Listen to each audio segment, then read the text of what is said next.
Welcome to the Goldiness platform, your ultimate channel to kickstart your day with positivity, wellness, well-being, health tips, and a lot of inspiration. I am your host, the Goldiness. I'm here to help you lead healthy, happier lifestyle. Please do well to subscribe to our channel. Ring on the notification bell below to stay updated. Join us on the Goldiness today is Miss Daniella. Welcome to the Goldiness platform. We're pleased to have you. Thank you, ma'am. And it's a pleasure to be here too. Please introduce yourself for us. So my name is Kuma Daniella. I'm a final year pharmacy student at Tamale Teaching Hospital, but I'm currently doing it at KNUST Hospital as well. So I will be discussing the topic titled self-medication, and I'm sure it's going to be very dicey. Thank you. Yeah. So please, can you educate us a little what self-medication is? Because we all know we have two types. Which kind of self-medication are we talking about? Is it over the counter or which one are we talking about today? Okay, so if we talk about self-medication in general, it's self-medication, as in taking your medication on your own. So it's two folds. Whether somebody has gone to the hospital and then the person has been prescribed medications and he or she is taking them rightly, it's also self-medication because you do not need any assistance from the hospital, any healthcare practitioner to administer those medications to you. So if you are taking a tablet on your own, which is being prescribed for you, that's self-medication. And then the other side has to do with people taking any medication without seeking the consent of any healthcare practitioner. And I'm sure that is what we are going to talk about today. So the medications that people take without consulting any healthcare practitioner, not knowing the kind of medications that they are even taking and what condition they are even treating. They are only treating it because it has worked for somebody. So that is what we are going to do today, self-medication. So that's the aspect we are going to look into. Self-medication. That is the aspect. Oh, thank you. So can you tell us what are some of the potential consequences of treating the wrong condition due to self-medication or self-diagnosis? Okay, so I will use a condition as an example. So if you look at hypertension, one of the key signs and symptoms is headache. And then if you look at, let's say, heart attack, you can also get some heartburns as a result of it. So people normally would go to the pharmacy or the over the counter and then buy paracetamol or any pain reliever for their headache.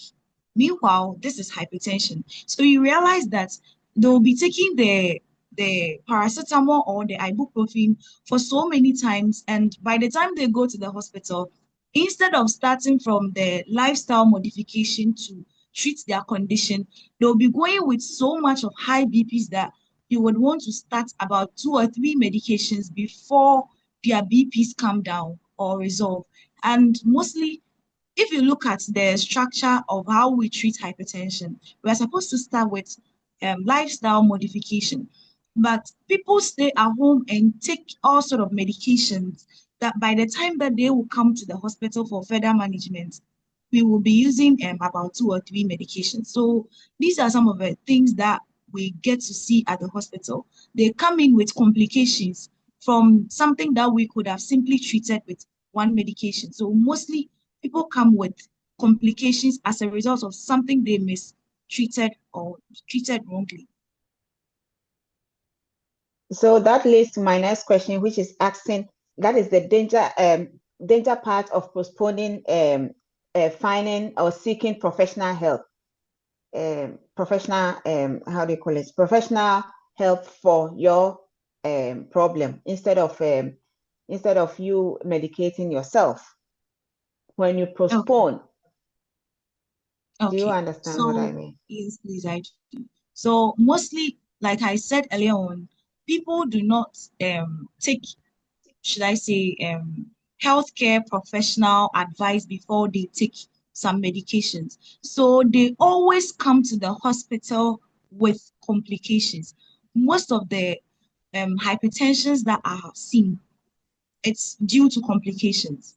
Some Mm. come with high BPs that they even have organ damage. Some come with their kidneys even almost impaired because they've been taking herbal medications and all sort of medications. Oh my, I have headache. I've been treating the headache. It's not going. Oh, I have this herbal concoction and it's so good. They'll be taking them. So by the time they come, they even have hypertension together with other forms of conditions or any associated complications. So So what are some of the common side effects? You've mentioned some, but the most common side effects associated with self-medication. okay, so if you look at paracetamol, personally, I would say that it's one of the drugs that I am so much afraid of. Paracetamol is a drug that, if you are not careful, it would really torment with your liver. If you take more than 8 tablets of paracetamol in a day, you are pushing your liver to work more. So that's a common drug people mostly abuse. I have headache, so let me take paracetamol. But if you take paracetamol and you do not ask for healthcare professional advice and you continue taking the paracetamol, you have your liver to blame. And there are a lot of medications that when you are taking, you're not supposed to be eating some kinds of foods and all. So if you are not careful and you take the medication, you realize that you can even get heartburns, you can get rashes, you can get headaches as a result of those medications. So there are Mm. a lot of side effects that are related to self-medication. I'm sure as time goes on, we'll mention more.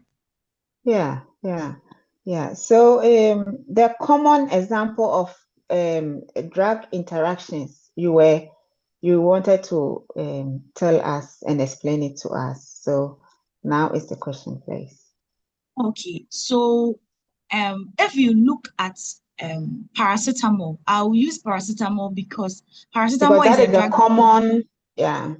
people really, really abuse it. And I'll also use Mm, antacid. I'll use trisilicate, magnesium trisilicate, because if mhm. anybody is having stomach ache, the person is going for it. Okay. Yeah. So if you look at paracetamol, paracetamol is actually metabolized by the liver. It's the liver's Mm, job to turn the paracetamol into what the body can utilize. So if you look at the metabolism of alcohol as well, alcohol is also heavily and strongly metabolized by the liver. So if you take paracetamol and then alcohol at the same time, you put a lot of work on your liver. And we have an enzyme, group of enzyme called the cytochrome P450 enzyme. So this group of enzymes are they are responsible for metabolizing a whole lot of drugs. And in this case, we'll consider alcohol as a drug as well. So you realize that they'll be competing for this same enzyme and it has a lot of side effects. And if you look at antacids as well, antacids have the ability from stopping most of the drugs to be metabolized. So if drugs are not metabolized, they will not be able to leave the system. So yeah. if, Mhm. if you take if you take antacids and other medications together, you will leave those medications unmetabolized. And then they'll be there causing a whole lot of side effects. Some might not even get metabolized at all. Instead of them leaving the body in, let's say 1 hour, they take about 2 hours to leave the body. Mm. That's a whole lot of side effects that are actually causing to the body. And these are some of the reasons why people come to the Mm. hospital almost all the time with complications from simple diseases, which could have been treated very simply. But they sit at home and then complicate the diseases as well from some of these contraindications and some of these drug interactions as well. And because they don't know, they will just get to the pharmacy True. and complain. And the pharmacists, they are also helping.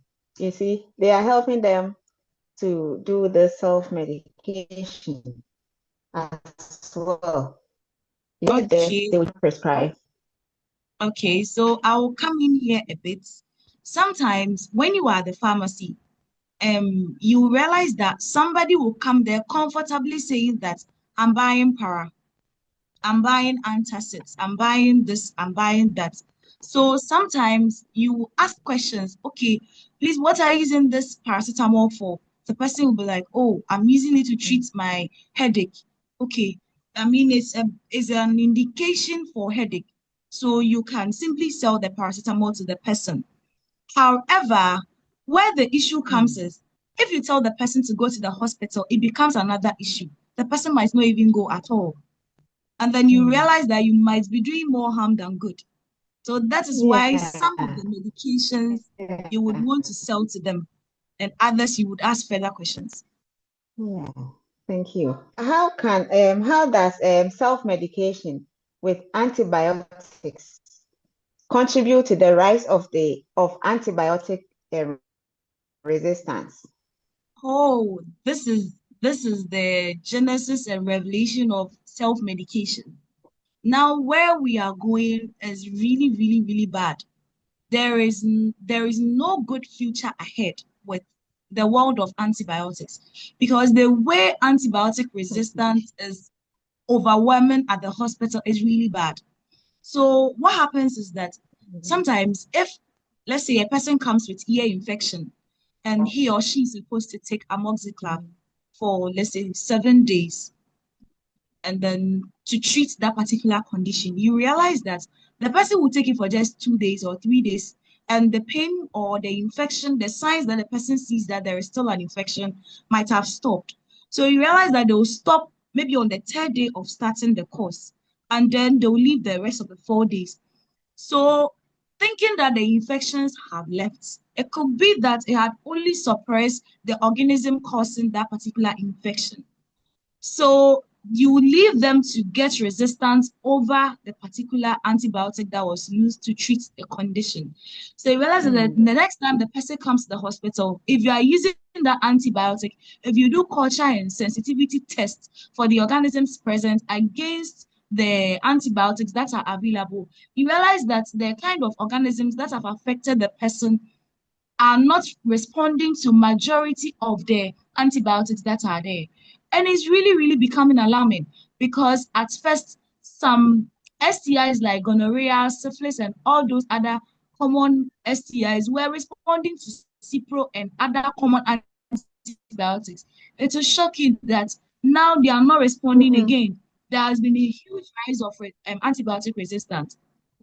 I was lucky on the ward about a week ago. There was a child who was brought to the hospital, and common UTI is not responding to the first line medications that are used to treat Oh. STIs in a 4-year-old boy. I mean, he has a whole lot of life ahead of him. So I made a lot of inquiries, and the mother is a physician assistant. So sometimes I also pick it from the side of we, the healthcare practitioners, Yes. because small thing, my son has an infection, and then we'll just walk and go and buy any kind of antibiotic for the boy. Now the Hmm. child is using the third line of medication for UTI. What happened to the first and second line? So Yeah. it's really Yeah. Yeah. alarming. It's really alarming. And then Hmm. you realize that maybe the boy's UTI responded to maybe levofloxacin. The next Hmm. time, maybe another sibling of the boy will be having UTI symptoms, and the mother will say that, okay, I treated this boy with levofloxacin, so I think it will work for Yeah. his brother as well. And then we'll just go Hmm. into stats. Meanwhile, it could be that the boy's UTI symptoms would have been resolved by first line. And then she might Hmm. not even do the full treatment course for the boy because the younger brother might have started the treatment, so couldn't finish the course. And then we'll leave the organisms causing the UTI in the older brother resistant to the medication as well. So these things Yeah. are really on the Wow. rise. And it's very dangerous. Okay. Our time, Mm. because of our time, we have to be wrapping up. So I had this question, but I think we will take it another time. But is there any how can self-medication lead to drug dependent, or drug addiction. And we all know right now, maybe we should use tramadol, the benzodiazepines, and Okay. yeah, and Okay. very short one, so we can wrap up and then we All will right. continue next time. All right. So mostly people would go to the pharmacy and complain that I don't feel sleepy at night. I can't sleep well at night. And then we'll just ask for diazepam.